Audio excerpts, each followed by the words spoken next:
He came to the mountains to outrun memories, but the memories had longer legs and better lungs.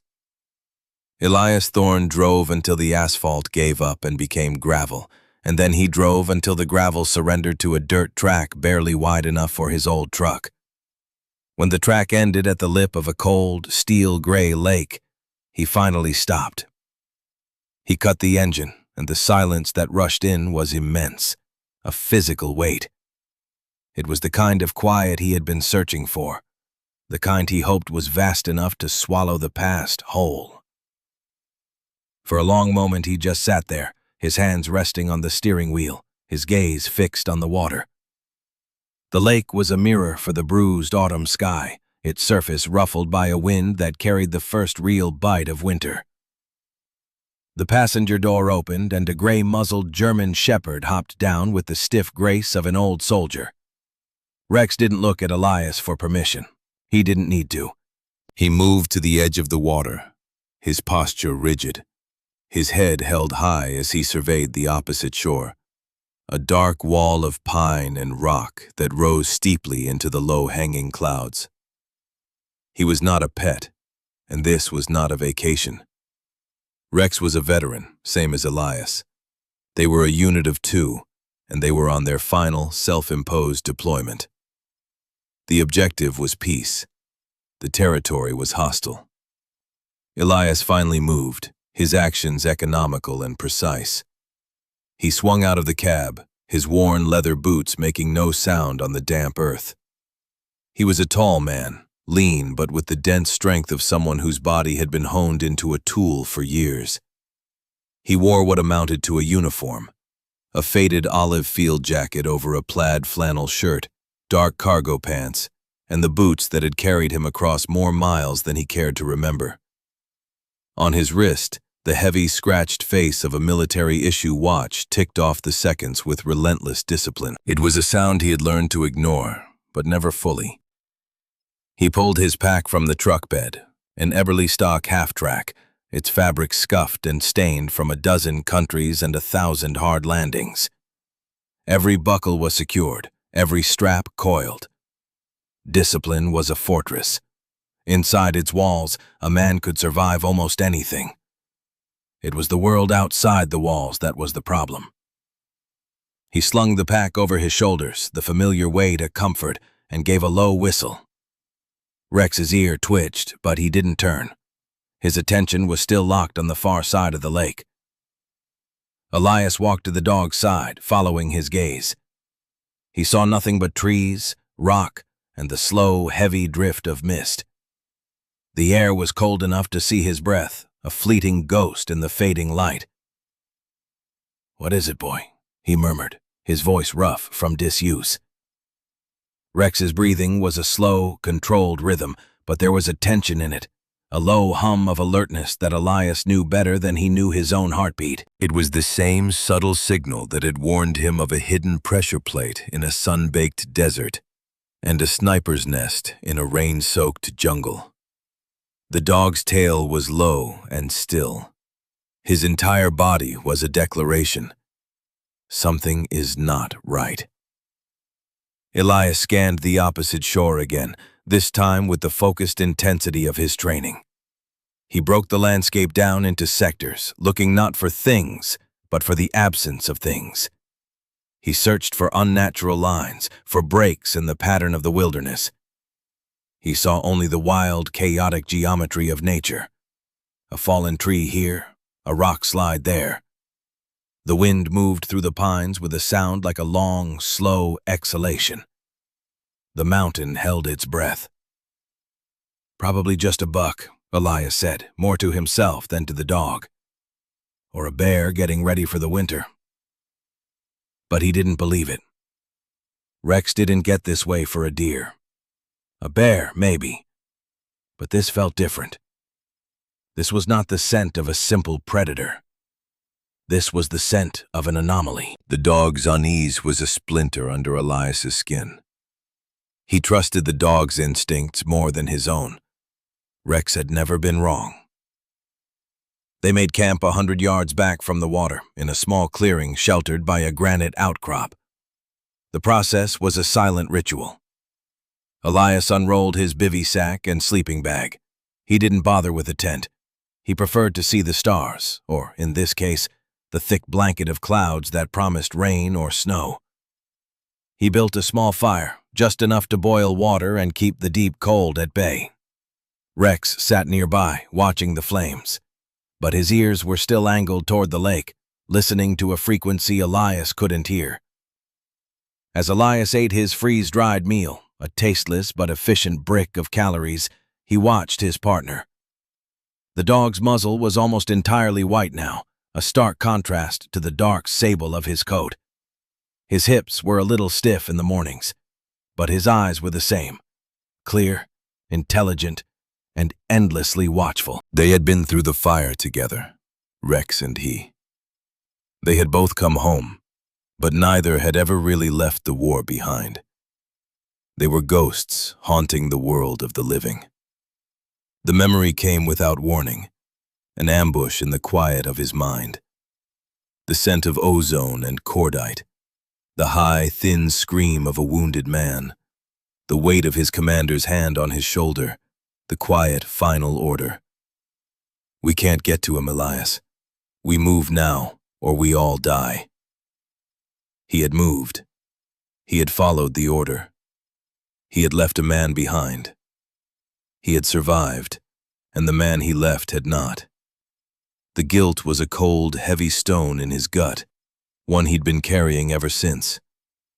He shook his head, pushing the memory back down into the dark place where it lived. He looked at Rex. The dog had shifted, his head now resting on his paws, but his eyes were open, fixed on Elias. There was no judgment in the dog's gaze, only a deep, abiding loyalty. It was more than Elias felt he deserved.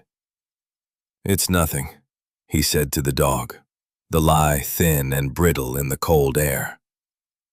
That night, the wind picked up, moaning through the pines.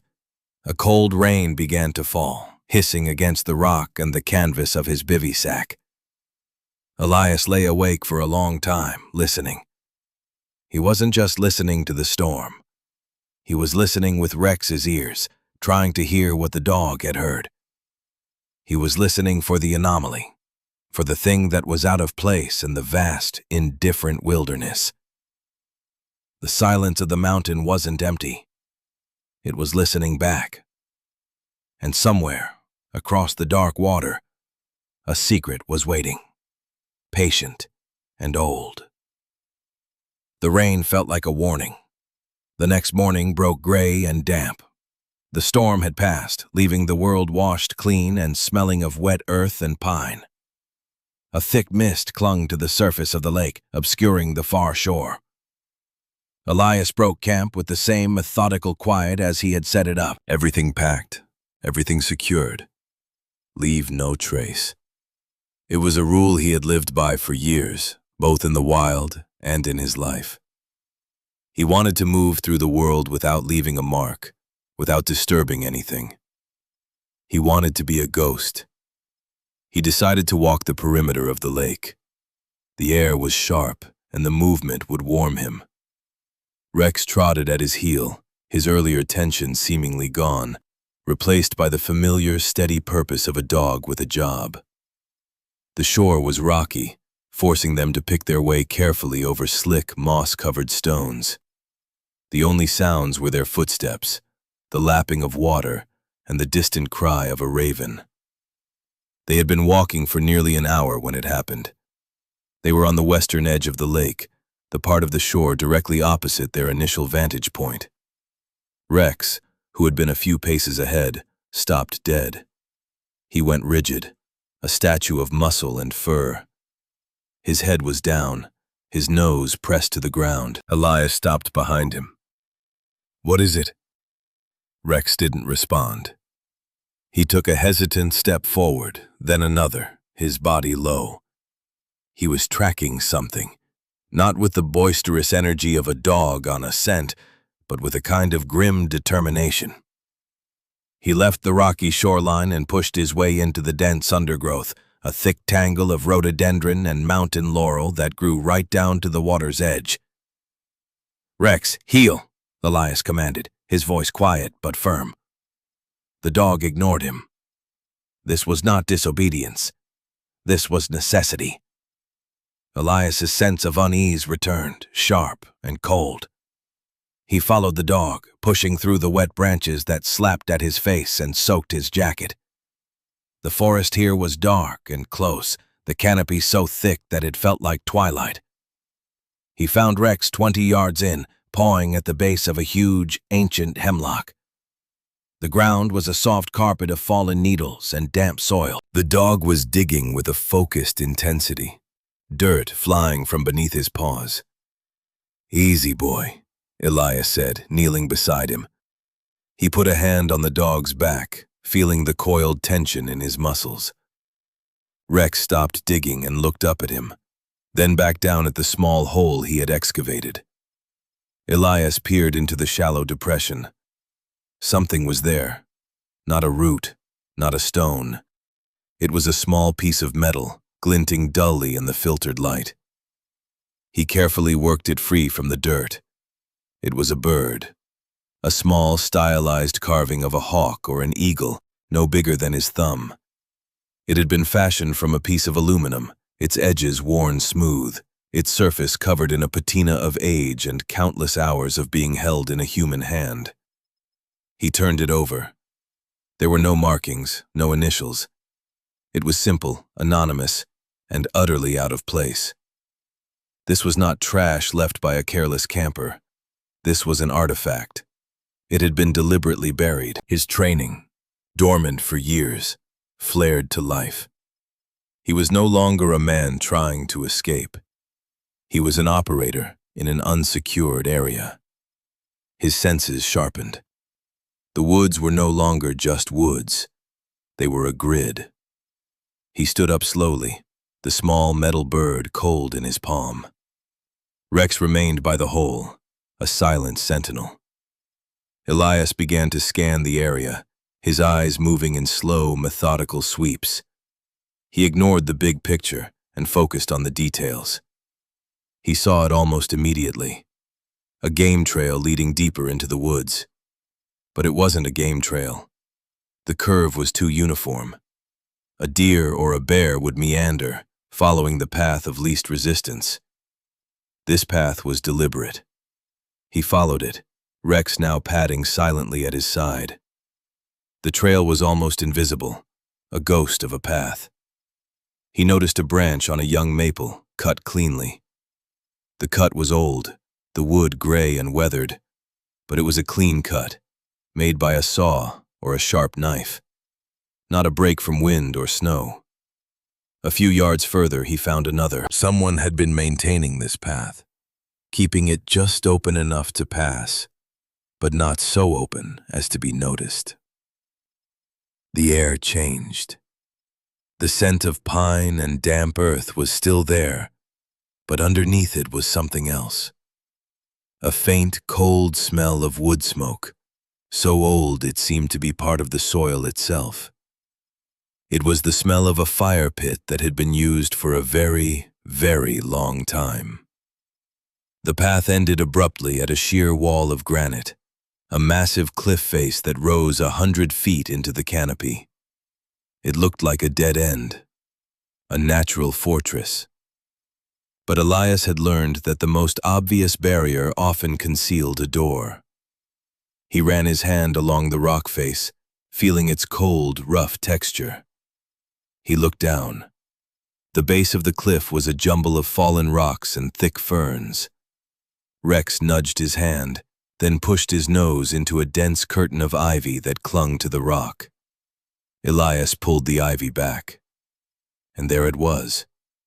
A low, narrow opening, barely visible in the deep shadow of an overhang. It was a space between the main cliff and a massive, detached slab of granite that leaned against it. He pulled a small flashlight from his jacket pocket and clicked it on. The beam cut through the darkness, revealing a short, tunnel-like passage. He crouched down and entered, Rex right behind him.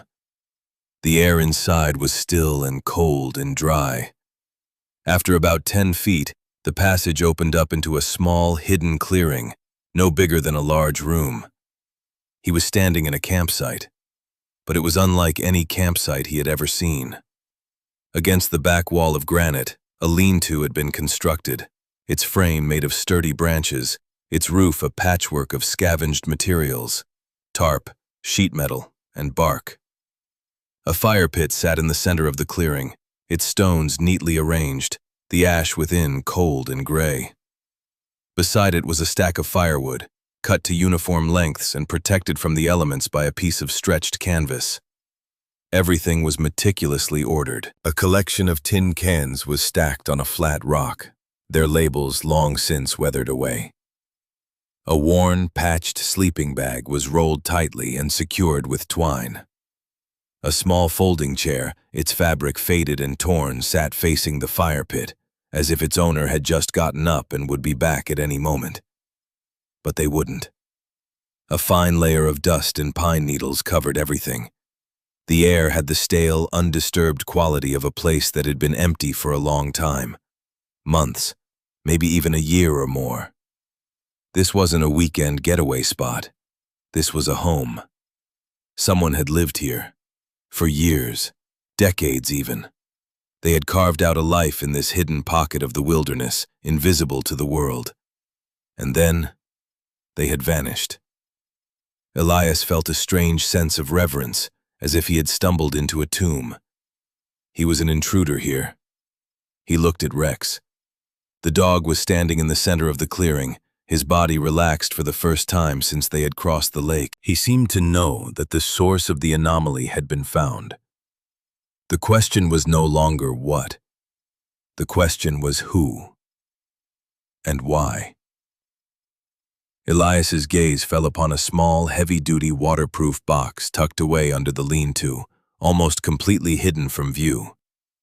It was an old military-style ammunition case, its green paint chipped and faded. A thick leather strap held it closed.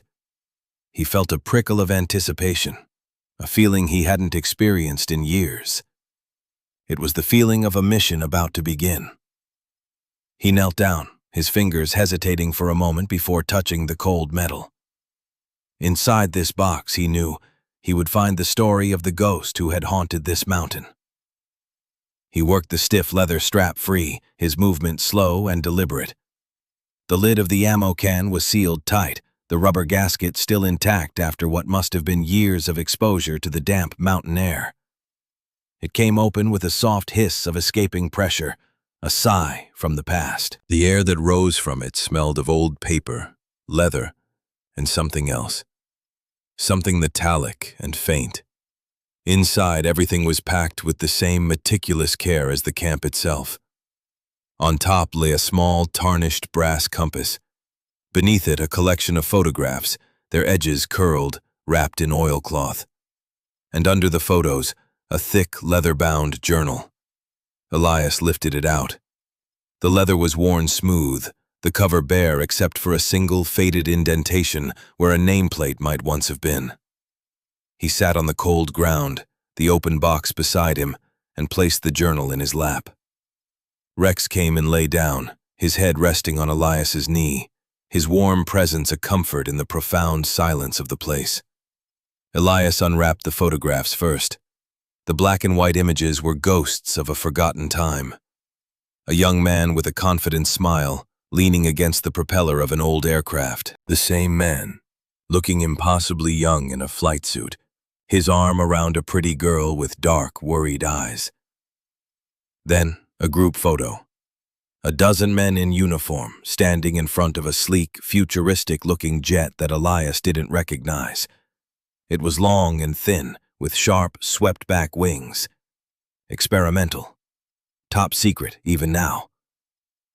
He scanned the faces, all of them young, proud, caught in a moment of confidence before whatever came next. His eye stopped on one of them. It was the man from the other photos, the pilot. He was looking directly at the camera, his expression serious, almost somber, as if he knew something the others didn't. Elias's breath caught in his throat. He looked closer, not at the pilot, but at an officer standing slightly behind the group, his hands clasped behind his back. The face was younger, the lines not as deep, but the eyes were the same. Cold, calculating, familiar. It was General Wallace, the man who had been his commanding officer on his final deployment, the man who had given the order to leave Sergeant Foster behind. The connection was a jolt, a live wire back to the worst day of his life. The past wasn't just haunting him, it was reaching out, grabbing him by the throat. His hands trembled slightly as he set the photograph down and picked up the journal. He opened it to the first page. The handwriting was small and incredibly precise, the ink faded but still legible. September 14th, 1968, it began. They said the blackbird was the future. They were right. It flies higher and faster than anything God ever intended. From up there, the world is just a map. Borders disappear. You can see the curve of the earth. It makes you feel like a god. Or maybe just very, very small. Elias read on, page after page. The journal belonged to Captain Joseph Albright, United States Air Force. He was the pilot. He wrote about his training, about the thrill and the terror of flying the experimental reconnaissance plane. He wrote about the woman in the photograph, Sarah, and his promise to come home to her. And then, he wrote about his final flight. It was supposed to be a routine test over the western United States, but something went wrong. A catastrophic engine failure at high altitude.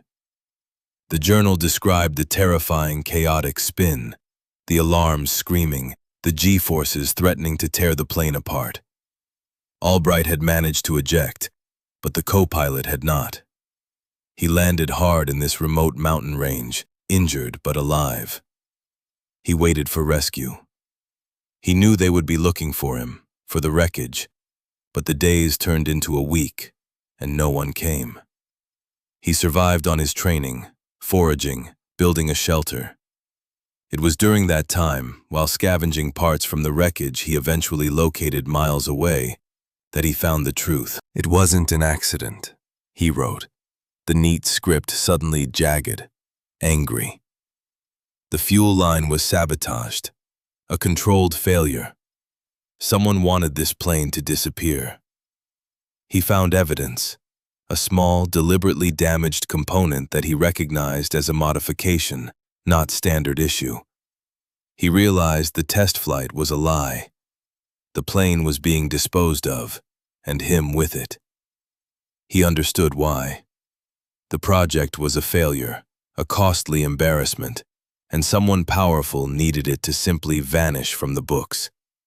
He knew who was behind it. A young, ambitious officer in Project Oversight. A man named Wallace. Albright made a choice. To go back would be a death sentence.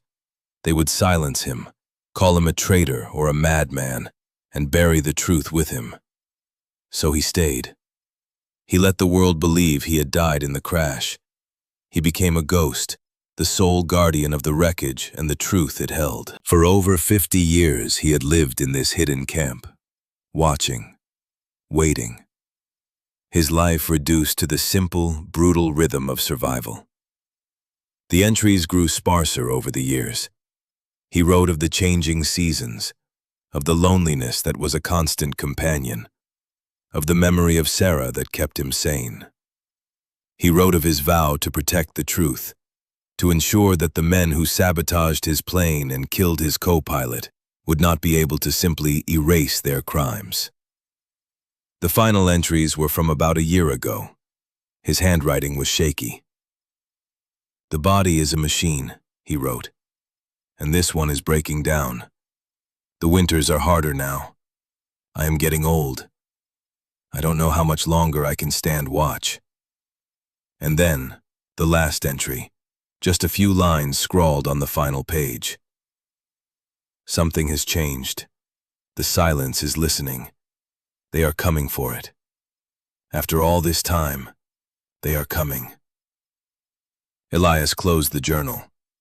The silence in the small clearing was heavy with the weight of a man's entire life. 50 years of solitude, fueled by a single, unwavering purpose. He looked at the ammo can. At the bottom, beneath where the journal had been, lay one more object. A military dog tag on a broken chain. He picked it up. The name was stamped into the metal. Albright, Joseph R. A profound sense of duty settled over Elias. This was not just a story. It was a charge. Albright had stood his post for half a century. Now, the watch was his. He could not let this man's sacrifice be for nothing. He could not let Wallace, the man who had broken Elias's own life, win this final, secret war. He carefully packed the journal, the photographs, and the dog tag back into the ammo can. He would take them with him. They were the evidence. They were Albright's testimony. He stood up, his body stiff from the cold. He looked around the small, empty camp. It was a monument to a forgotten soldier. He felt a kinship with the man he had never met. A bond forged across decades of shared solitude and a common enemy. "Let's go, Rex," he said quietly. "We have work to do." He secured the ammo can in his Eberlestock pack, the added weight a tangible burden of responsibility. As he ducked back out into the gray light of the forest, he knew his quest for quiet isolation was over. He had stumbled into someone else's war, a war that had been waiting for him all along. The mountain was no longer a place to hide. It was a battlefield. And this time, he would not retreat. This time, he would not leave a man behind. The hike out was fueled by a cold, sharp anger. Every step was deliberate, every breath controlled. The weight of the ammo can in his pack was a constant reminder of the 50-year vigil he had just inherited. He and Rex moved quickly, the ghost of a path seeming clearer now, as if Albright himself were guiding them out. By late afternoon, they were back at the truck. Elias didn't hesitate. He loaded Rex into the cab, threw his pack on the passenger seat, and started the engine. The small town he had passed on the way in, a place he had intended to avoid, was now his destination. Covenant Creek was a town clinging to the edge of the wilderness, a handful of streets and old brick buildings huddled together against the vastness of the mountains. It was the kind of place where everyone knew everyone else's business, a fact that Elias would normally find suffocating. Today, he hoped it would be an asset. He needed information, and in a town this small, history wasn't just in books. It was in the memories of its people. He parked in front of a 2-story building with faded gold lettering on the window. Custer County Clerk and Recorder. He took a deep breath, steeling himself for the interaction to come. He was better with silence than with people. He left Rex in the truck, cracking the windows. "Watch," he said. A single word of command the dog understood perfectly. The air inside the clerk's office smelled of old paper, floor wax, and brewing coffee. A tall, spare woman with sharp blue eyes and graying hair pulled back in a severe bun looked up from a massive ledger book as he entered. She wore a simple dress and a cardigan, but she carried herself with an air of unshakable authority. She was, Elias guessed, in her late 50s or early 60s. "Can I help you?" she asked, her tone polite but guarded. She was taking his measure, cataloging the worn jacket, the intense eyes, the quiet way he held himself. "I hope so," Elias said, his voice low. "I'm interested in old survey maps of the region around Blackwater Lake, from the late 1960s. Her eyes narrowed slightly. "That's a specific request. Most people who come in here are looking for property deeds or mining claims. This is a government office, not a library." "I understand," Elias said. "It's a historical matter." He chose his words carefully. He couldn't reveal everything, not yet. "I'm researching a an incident that may have happened in that area around that time. The woman, whose nameplate read Evelyn Reed, County Clerk, studied him for a long moment. She seemed to see past his carefully constructed walls, to glimpse the purpose churning beneath the surface. She was no fool. She dealt with all kinds of people in this office: hopeful prospectors, angry ranchers, slick lawyers from the city. She knew how to read intent. Incidents, she said, her voice dry. This part of the country is full of them. Most of them are best left where they fell. What kind of incident? Elias met her gaze. A plane crash. Evelyn Reed's expression didn't change, but a flicker of something, recognition maybe, passed through her eyes. There are stories, she said slowly.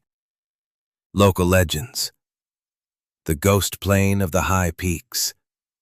Most people dismiss it as campfire talk. She paused, then made a decision. The maps from that era are in the archives, in the basement. They're fragile. You'll have to be careful. She led him through a heavy door and down a flight of steep wooden stairs into a cool, dry basement filled with shelves of dusty binders and map tubes. The air was thick with the scent of decaying paper. The sections covering the Blackwater Lake area are over here, she said, pointing to a row of long cardboard tubes. Let me know if you find what you're looking for. She didn't leave, but stood by the stairs, arms crossed, watching him. She was a gatekeeper, and she wasn't about to hand over the keys to her kingdom without knowing why. Elias found the right map, dated 1967.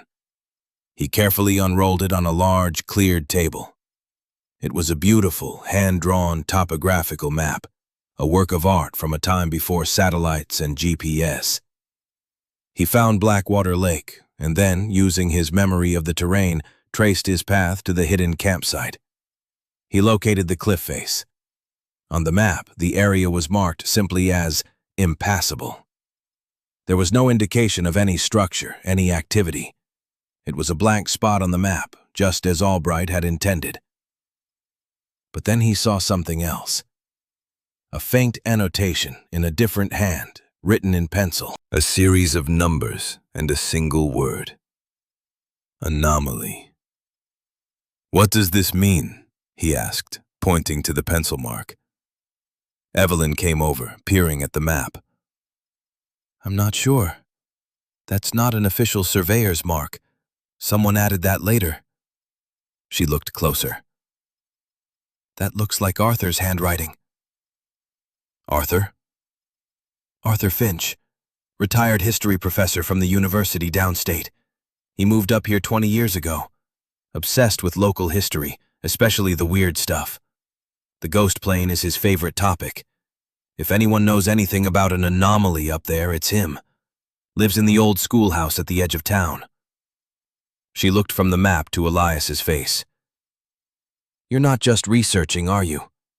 You found something. It was a statement, not a question. Elias gave a slow, single nod. I think so.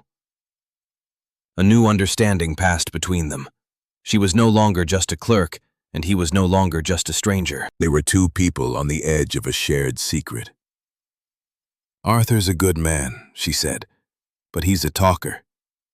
Be careful who else you mention this to. Some stories have powerful people who want them to stay stories. Elias thanked her and carefully rolled up the map. As he headed for the door, she called after him. That dog of yours, she said. He's waiting for you. Looks like he's guarding your truck, not just sitting in it. He takes his job seriously, Elias replied. I can see that, she said. Seems to me. So do you. Arthur Finch lived in a converted one-room schoolhouse surrounded by stacks of books that threatened to overrun the entire structure. He was a small, energetic man in his 70s with a wild mane of white hair and eyes that lit up with an almost manic glee when Elias, sitting in a worn armchair, explained why he was there. He didn't show Finch the journal. Not yet. He just spoke of the campsite, the age of it, and the metal bird. "I knew it!" Finch exclaimed, slapping his knee. "For 40 years I've been chasing this. The whispers, the rumors. A military transport that went down in a storm, they said. But the records never matched. The dates were wrong, the flight plans redacted. They sealed the whole area for a month, claimed it was a forest fire risk. A fire in November. It was a cover-up, I always knew it." He scurried over to a filing cabinet and pulled out a thick folder labeled Project Icarus. It was filled with yellowed newspaper clippings, redacted government documents he'd obtained through Freedom of Information requests, and his own handwritten notes. They were testing something new, something fast, something that went catastrophically wrong. But your discovery, a long-term campsite, that changes everything. It means there was a survivor.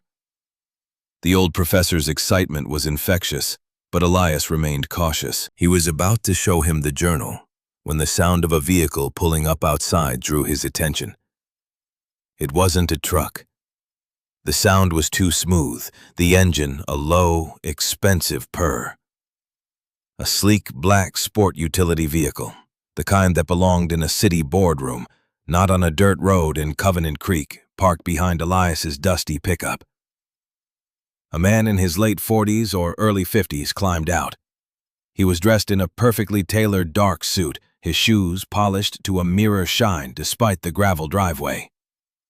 He moved with a calm, unhurried confidence, his gaze taking in the old schoolhouse, the truck, and finally settling on the front door. He walked to the door and knocked, a polite, firm rap of knuckles.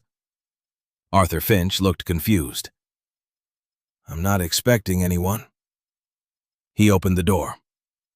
The man in the suit smiled, a practiced, frictionless expression. "Mr. Arthur Finch? My name is Sterling. I'm with the Sterling Stratos Group. I apologize for the intrusion. I was told you were the local expert on historical aviation." Elias stood up, moving back into the shadows of the book-lined room. Rex, who had been lying quietly by his chair, lifted his head. The dog didn't make a sound, but his body went taut. Sterling's eyes flickered past Finch and found Elias in the gloom. The smile didn't falter, but his eyes were cold and analytical. "It seems I've interrupted a meeting. My apologies." He stepped inside, his presence seeming to suck the warmth from the room.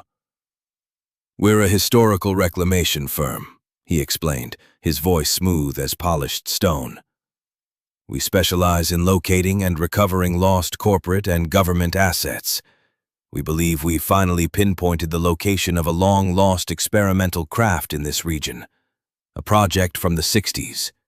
We're here to tidy up." The phrase hung in the air, clinical and chilling. Tidy up. As if Captain Albright's life and the truth he died to protect were nothing more than a loose end to be snipped. Finch was flustered, excited. "Project Icarus? I've been studying it for years. This is incredible. What did you find?" Sterling's gaze shifted back to Elias. It was a look of polite dismissal, the kind a man gives to a piece of furniture he intends to have removed. "The asset is located in a remote, unstable area," Sterling said, his voice dropping slightly. "For safety and security reasons, the entire sector around Blackwater Lake will be temporarily restricted.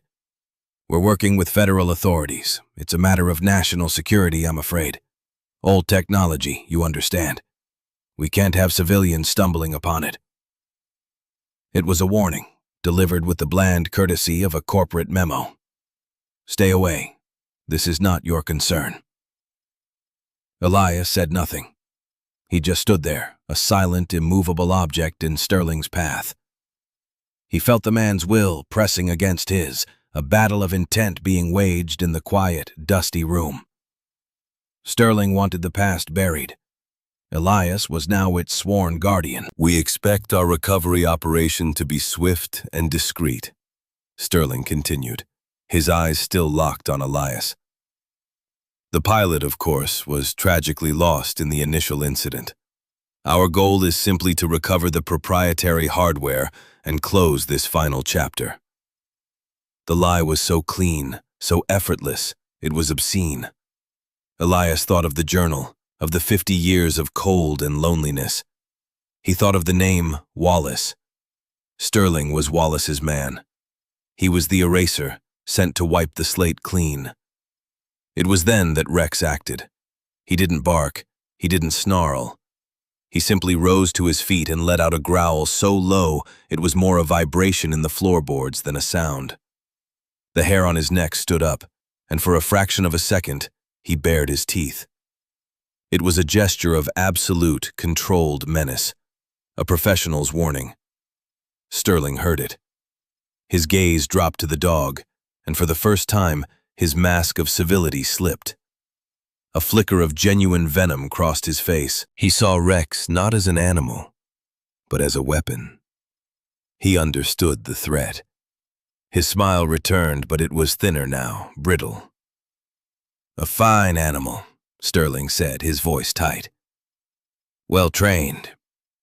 He turned to leave. "Mr. Finch, it was a pleasure. We'll be in touch." He gave Elias one last look, a look that said, "This isn't over." Then he was gone. The black sport utility vehicle drove away, leaving a cloud of dust hanging in the afternoon light. Arthur Finch was buzzing with questions, but Elias was already moving toward the door. He knew what tidying up meant. It meant a team of professionals descending on that campsite, sanitizing it, destroying every trace of Albright's existence. It meant the wreckage would be hauled out, the journal would be burned, and the truth would be buried forever. This time under tons of corporate concrete and classified documents. "They're going to erase him," Elias said, his voice flat and hard. "They're going to wipe him off the map." Arthur Finch's academic excitement evaporated, replaced by a dawning horror. "What do you mean? Who are they?" "They're the people Albright hid from for 50 years, Elias said. He pulled the leather-bound journal from a pocket inside his field jacket and laid it on the table. He wasn't just a survivor. He was a witness. The sky was turning a bruised purple in the west. A heavy bank of clouds was rolling in over the mountain peaks, and the wind had a new, sharper edge. A storm was coming. Sterling would use it as cover. While the weather kept honest people indoors, his team would be moving. "I have to go back," Elias said, his decision absolute. He looked at the old professor. "They can't find this." He tapped the journal. "You need to keep it safe. If I'm not back in 48 hours, give it to Evelyn Reed. Tell her to make it public. Tell her a man named Wallace needs to answer for what he did." Finch looked stunned, the weight of the moment settling on his frail shoulders. But he nodded, his expression firming with resolve. "I will," he said. "I swear it. But you can't go up there alone, not in this weather. It's suicide."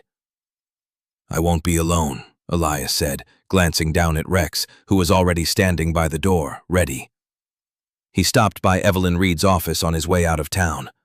The building was dark, but a light was on in her upstairs apartment. He knocked, and she opened the door, a shawl wrapped around her shoulders.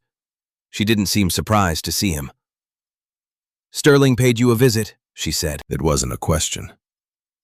"His company, Sterling Stratos. They bought up the old North Ridge mining claim last month. All of it. They own half the mountain now, according to the deeds." She handed him a folded map. "This is an older one. Shows the original claim lines and some of the old access roads the logging companies cut in the 70s. They're overgrown, but they might be faster than hiking from the lake. Might get you there ahead of them." "Thank you," Elias said, taking the map. "Be careful, Elias," she said, using his first name for the first time. "Men like Sterling don't just want to win. They want to make sure the other side loses completely." She looked past him to the darkening sky.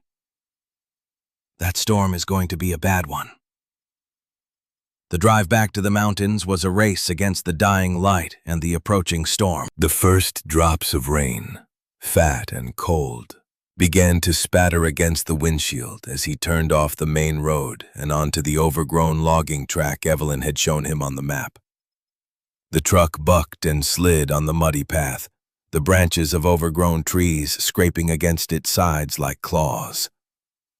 He drove as far as he could until a massive fallen log blocked the way. From here, it was a 5-mile hike straight up the side of the mountain. He killed the engine and got out, the wind hitting him with physical force. It carried the scent of rain and ozone. Lightning flashed, briefly illuminating the jagged peaks, followed by a low, distant rumble of thunder. He pulled his pack from the truck, checked the straps, and pulled up the hood of his jacket. Rex stood beside him, undaunted by the weather, his body alert and ready. The mission was clear. Get to the campsite, secure it, protect it. Wait out Sterling's team and the storm. It was a desperate plan, but it was the only one he had. The climb was brutal. The rain came down in sheets, turning the steep slope into a treacherous river of mud and loose rock. The wind tore at them, howling through the trees. Elias moved with a steady, relentless pace, his head down, his focus narrowed to the next footstep, the next handhold. Rex scrambled alongside him, his powerful body navigating the terrain with an instinctual ease that Elias envied. They climbed for hours, soaked to the bone, the cold seeping deep into their muscles. The lightning was closer now, cracking overhead, and the thunder was a deafening, rolling cannonade that seemed to shake the very foundations of the mountain. In the brief, stark flashes of light, the forest was transformed into a chaotic landscape of twisted, skeletal trees and deep, menacing shadows. He could feel the memory of his past failure trying to surface, whispering to him in the shriek of the wind. The memory of another storm, another mountain, another impossible choice. He pushed it down. This was different. This time, the choice was his alone. There were no orders to follow, only a promise to a dead man. He finally smelled it through the rain, the faint, acrid scent of gasoline. He was close. He slowed his pace, moving from tree to tree, his senses on high alert. He crested a small ridge and looked down into a shallow basin. There they were.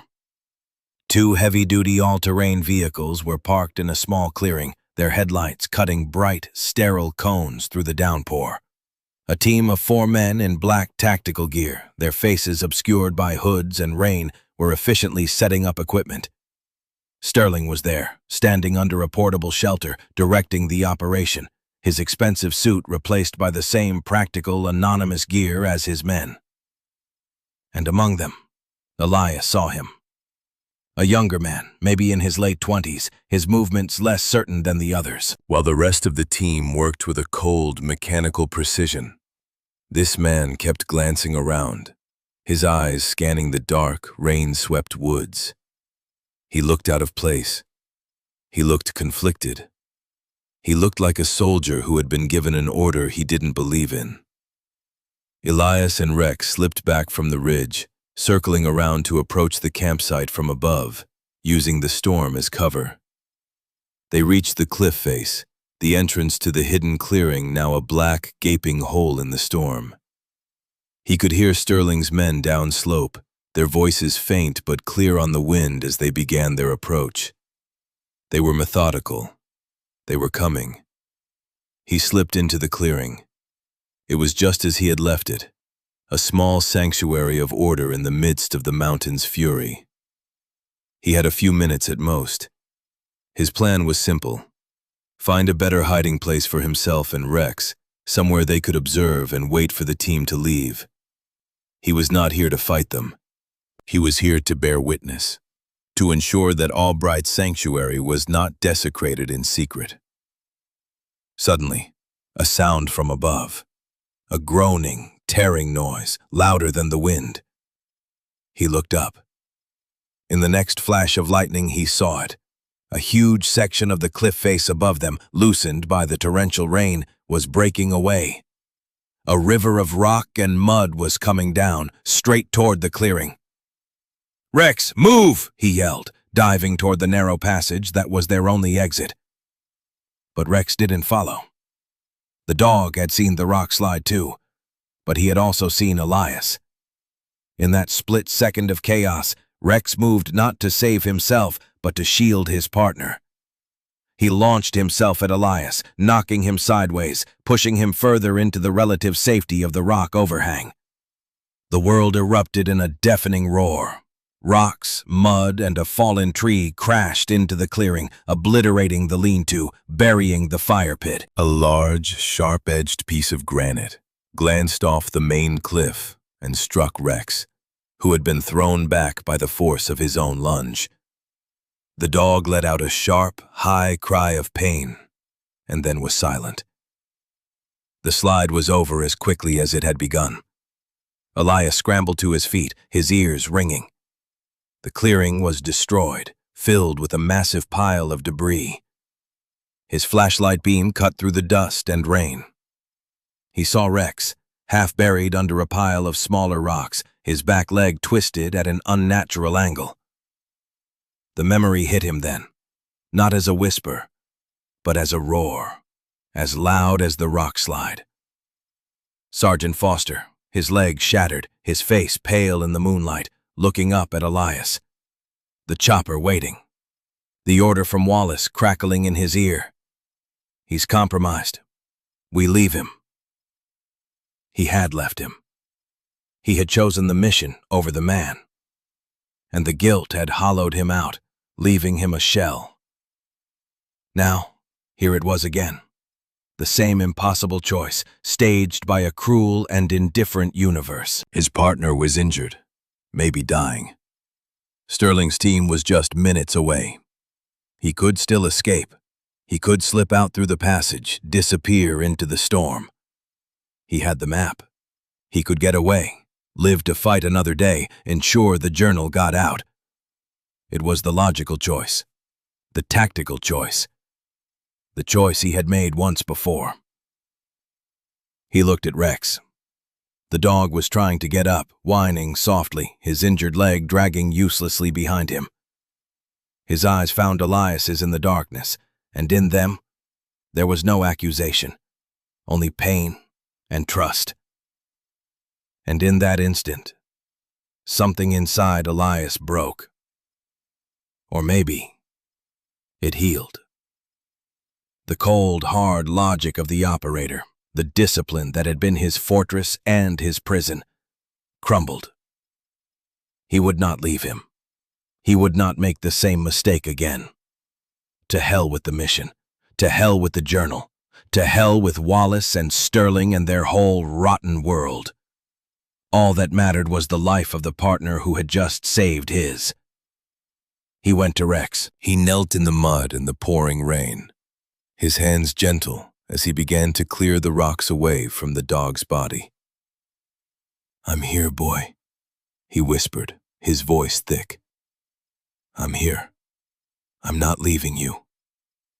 He could hear Sterling's men now, their voices just outside the wrecked entrance to the clearing. "Sir, the slide came down right on top of the target location. Is the entrance blocked?" It was Sterling's voice, sharp and impatient. "Negative. It's a mess, but we can get through." Elias ignored them. He pulled a field dressing from a pouch on his belt and began to carefully, expertly wrap Rex's bleeding leg. He was exposed. He was trapped. He had given up every advantage, but for the first time in years, the cold stone of guilt in his gut began to feel a little lighter. He had made a different choice. He had chosen loyalty. He had chosen to stay. Sterling and two of his men appeared at the entrance to the ruined clearing, their powerful flashlights cutting through the rain. They stopped, taking in the scene. The devastation of the rock slide, the man kneeling in the mud, tending to his wounded dog. Sterling let out a short, humorless laugh.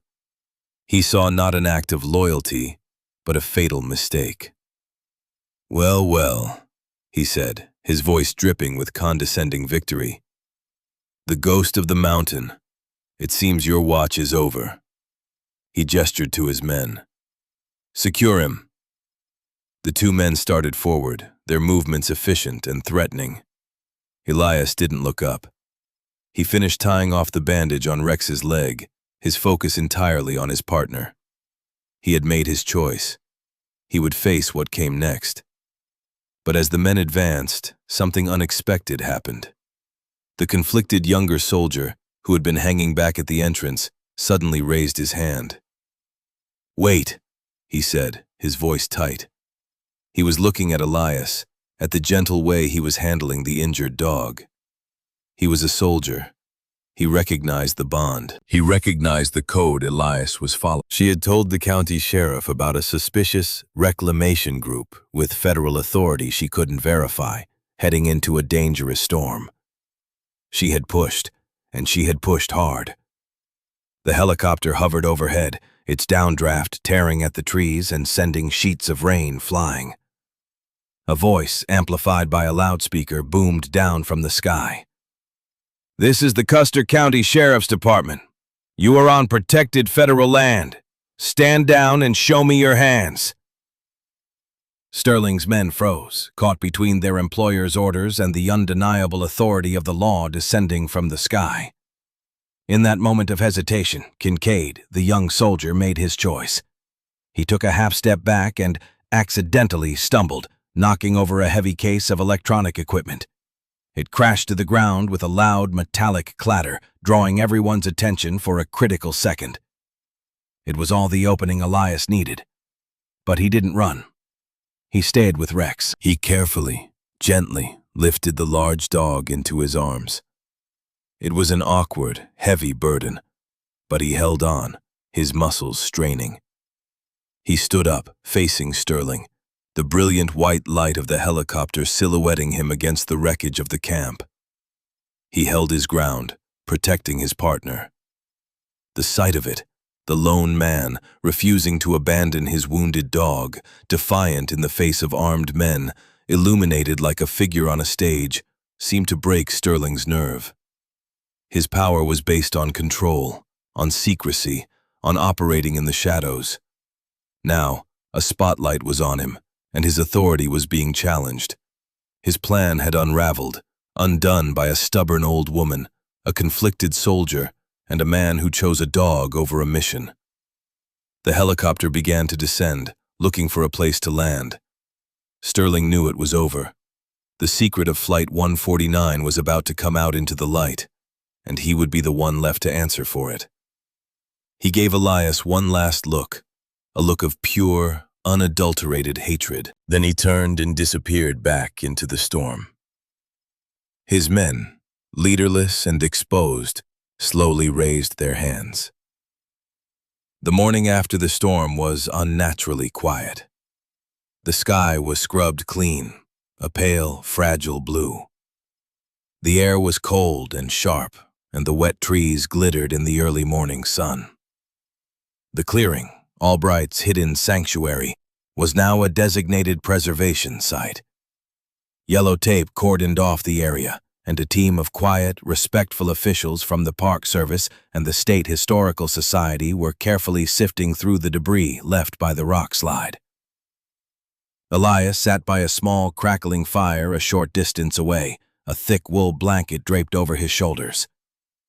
Rex lay beside him, his head resting on Elias's lap. A veterinarian who had come up with the sheriff's team had examined the dog's leg. It was a clean break, and he had set it in a splint. Rex was sedated, his breathing deep and even. He was safe. Sterling and his men were gone, taken into custody by the sheriff and federal agents who had arrived shortly after dawn. Their corporate bluster had evaporated under the cold, hard light of legal statutes and criminal investigation. The story was already starting to leak out, a trickle that would soon become a flood. The tale of the ghost plane, the pilot who never came home, and the corporate cover-up that had lasted for half a century. Elias watched the officials work, their movements careful and precise as they uncovered pieces of Albright's life from the mud and rock. A bent tin cup, a rusted kerosene lamp, the simple artifacts of a long and lonely watch. He felt a quiet sense of peace. He had held the post. He had not let the story be erased. He heard a car approaching on the now cleared logging road. He tensed, but Rex didn't stir. A moment later, a familiar sedan appeared, and Evelyn Reed got out, followed by Arthur Finch. The old professor was carrying a large thermos, and Evelyn held a small covered basket. They approached the fire, their faces etched with relief. "We heard you were all right," Evelyn said, her usual stern demeanor softened by genuine concern. "We brought coffee, and some real food." "The journal is safe," Arthur added, his eyes bright. "The State Attorney General's office has it. They're opening a full investigation into Sterling, his company, and a certain retired general named Wallace. It turns out, Albright's testimony is going to be the key to unlocking a dozen other cold cases." Elias nodded, taking the warm mug of coffee Evelyn offered. "Thank you," he said, "for making the call." "It was the right thing to do," she said simply. "You forced their hand. All I did was turn on the lights." They sat in a comfortable silence for a while, watching the fire. Then, another vehicle approached. This one was unfamiliar, a rental car, mud-splattered and out of place. It parked behind the sheriff's vehicle, and a woman got out. She was tall, with dark hair and eyes that looked tired but determined. She looked at the scene, at the officials, at the small group around the fire, and then her eyes found Elias. She started walking toward him. Elias felt his breath catch. It was his sister, Sarah. He hadn't seen her in 3 years, not since he had walled himself off from the world, from everyone who had ever tried to get close. She stopped a few feet away, her expression a mixture of worry, anger, and a deep, bottomless relief. "Arthur Finch called me," she said, her voice quiet. "He said you were in some kind of trouble. He said you might need family." Elias didn't know what to say. The wall he had built around himself felt impossibly high. "I'm okay," he managed, the words feeling inadequate. Sarah looked at him, really looked at him, and her expression softened. She saw the exhaustion, the lines of pain around his eyes. But she also saw something new. The haunted, distant look was gone, replaced by a quiet presence. He was here. He was fully here. She glanced down at Rex, at Elias's hand resting protectively on the dog's head. "I see that," she said. She took a step closer and sat down on the log beside him, not touching him, but closing the distance. The silence between them was not empty, as it had been for years. It was a space for healing to begin. "I'm glad you're okay, Eli." Later that day, after his sister had left with a promise to return, a promise he intended to keep, the sheriff came over to him. He was a big man with a calm, steady presence. "We're going to need a full statement from you," he said, "but that can wait. I just wanted to say what you did up here. For that pilot, for your partner. It took character." He paused, looking out at the vast expanse of the mountains. "This is a big country. A lot of folks get lost out here, one way or another. We're always looking for good people for our search and rescue team, people who know the terrain, who know how to handle themselves, and who know what it means to not leave someone behind." He looked at Elias. "The offer's there, if you decide to stick around." Elias looked at the mountain, at the place that was supposed to be his escape, but had become his proving ground. He thought of Albright, alone for 50 years. He thought of his new, fragile connection with his sister. He thought about the weight that had finally been lifted from his soul.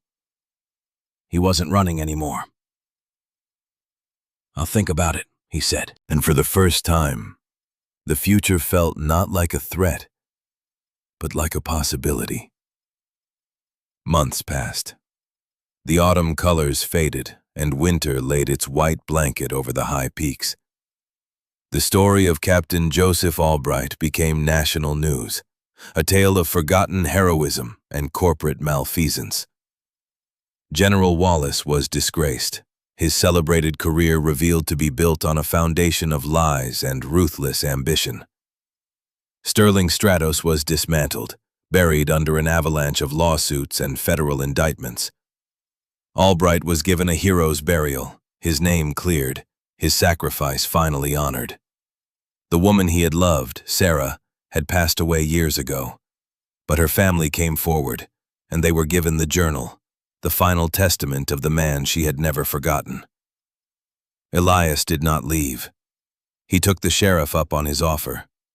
He moved into a small, rustic cabin on the edge of the national forest, not far from Covenant Creek. He worked with the SAR team, sharing his skills, his knowledge, his quiet competence.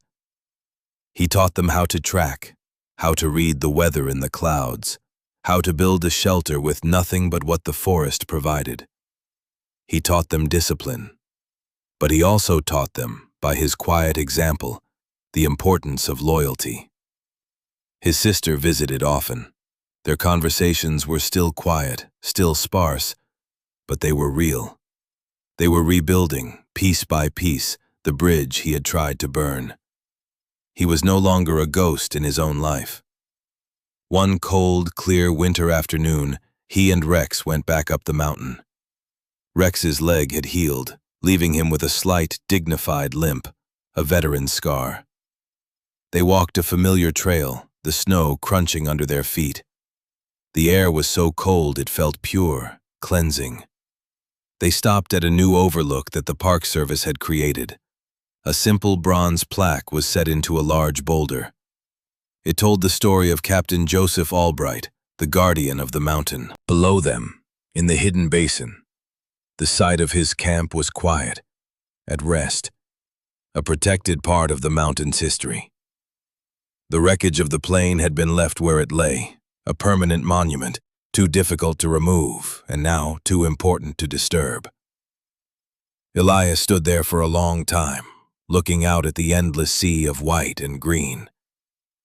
He was not the same man who had come to this place seeking oblivion.